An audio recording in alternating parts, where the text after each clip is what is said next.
Praised be Jesus and Mary. St Agnes, whom we celebrate today, was only 12 years old when she was led to the altar of Minerva in Rome and commanded to offer incense to the pagan goddess.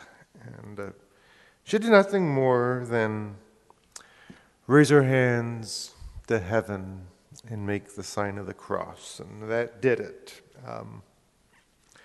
She was bound hand and foot, even though the manacles slipped from her small hands.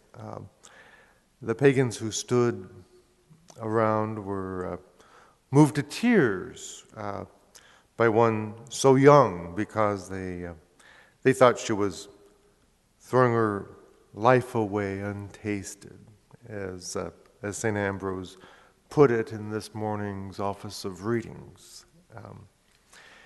Chains or ropes, they weren't needed for her, because she gladly went to the place of her torture. And when the judge saw that pain held no terrors for her, he inflicted a sentence worse than death. She was condemned to be taken to a brothel and her clothes stripped off.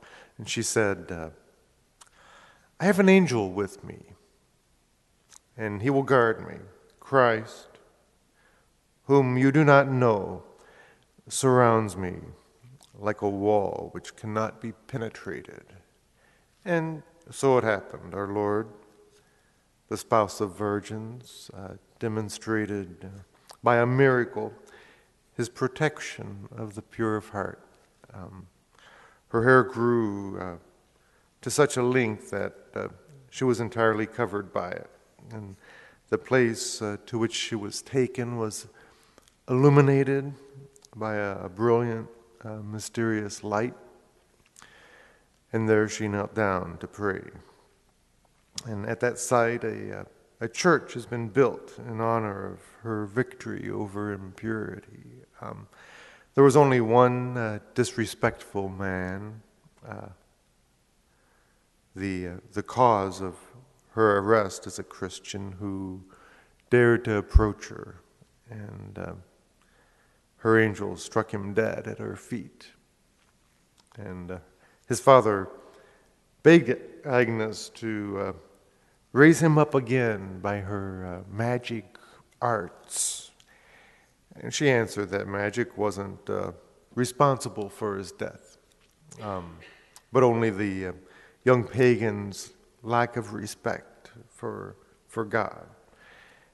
She said she would pray to him that her Lord's glory might be manifested by the miracle that his father requested, and it was granted.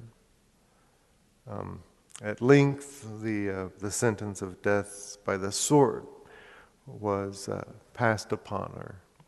And for a moment, she stood erect in prayer, and then she bowed her neck to the sword, rejoicing that the time of her liberation had arrived.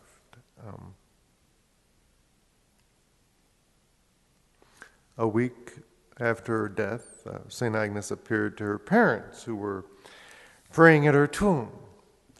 And she was among a choir of virgins, clothed in golden robes and crowned with garlands. She begged her parents not to weep for her as for one dead, telling them rather to rejoice with her in her happiness. So let us pray to St. Agnes today for the intention for which this Mass is being offered, namely for a rebirth of chastity, purity, and modesty in our world. Her innocence endeared St Agnes to Christ. And it has endeared her to his church ever since.